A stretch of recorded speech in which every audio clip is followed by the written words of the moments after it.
The UFC just released the full Freedom 250 Whitehouse card, and it's underwhelming to say the least. Now, I feel like, at least for the top fights, the top two fights, we expected this. We knew this was going to happen. It's not a big shock to anyone, right?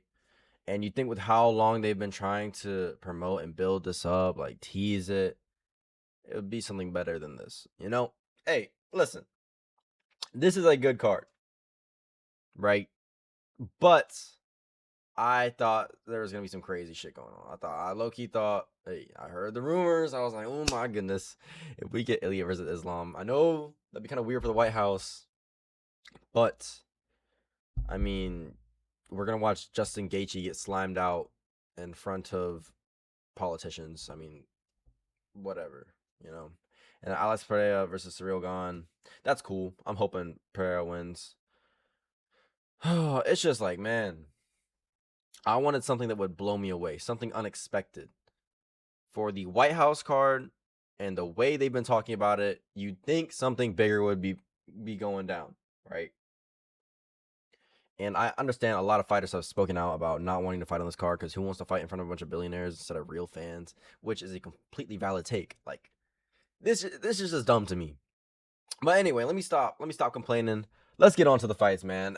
This video is gonna be more of me talking about the White House and shit. But there are some good fights on here, so let's talk about them. And this is the entire card. I don't really have to scroll. We can see every fighter here, but we will anyway. Let's go to Diego Lopez versus Steve Garcia. Okay, so we can't even click on these.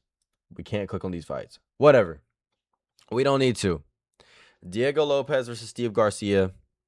Um, this is a banger, man. This is a crazy fight, and I see what they're trying to do. This is the perfect way to open up a big card like this. The perfect way to get fans excited and build momentum going forward. The only problem is you have Bo Nickel versus Kyle Dawkins after that. Makes no sense. Anyway, I think Diego Lopez is gonna knock out Steve Garcia. I think that's what's gonna happen.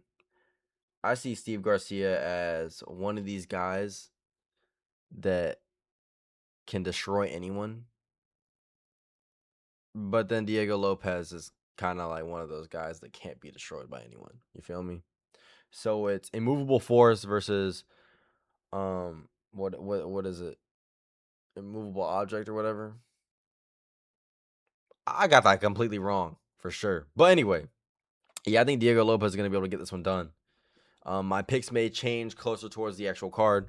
They probably will, as we saw with the last card. But yeah, I think Diego Lopez got this. Bo Nickel versus Kyle Dawkins.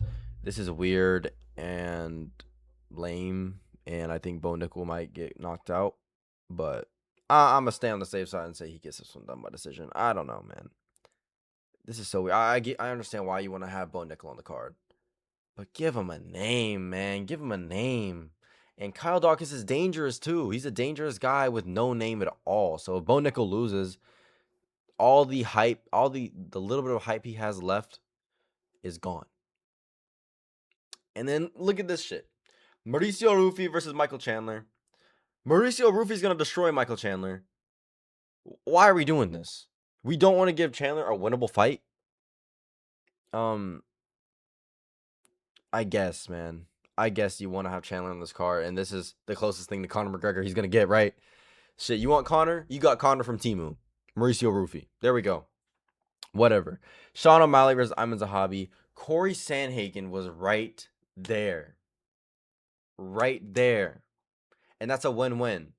Two Americans, two amazing strikers. One of them's going to win. You're going to have an American winning.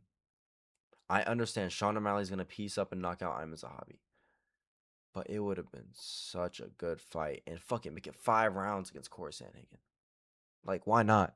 That would have been incredible. But, I mean, at least we get to watch Ayman Zahabi get slimed out.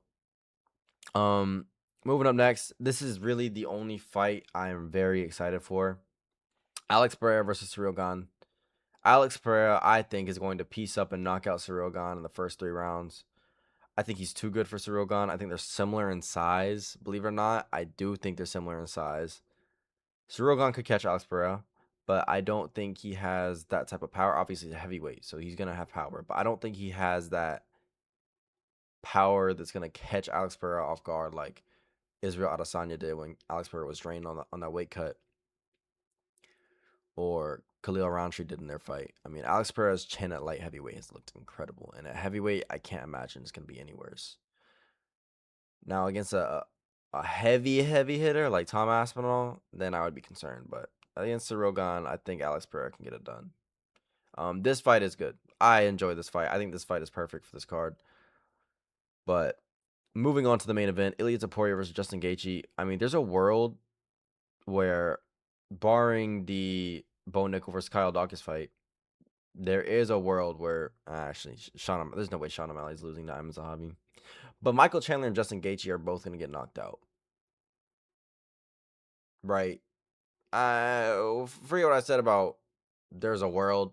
It's this world. They're not winning.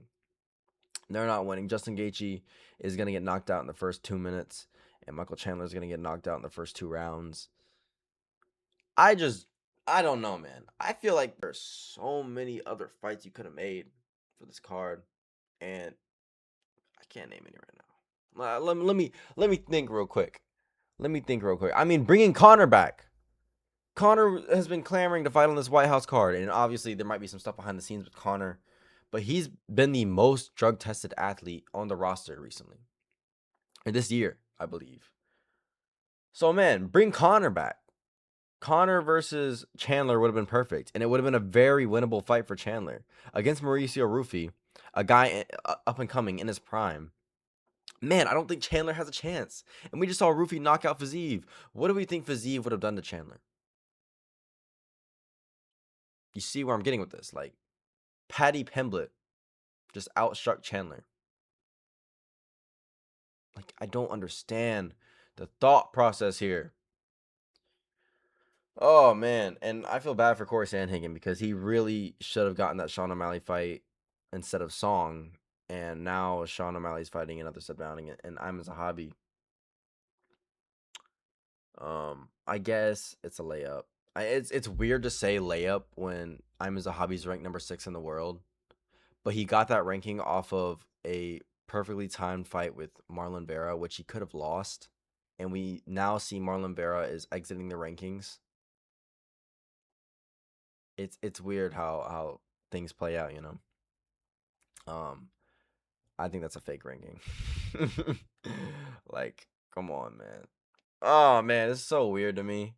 And I wanted to make a video as soon as this card dropped because I was expecting some crazy announcement.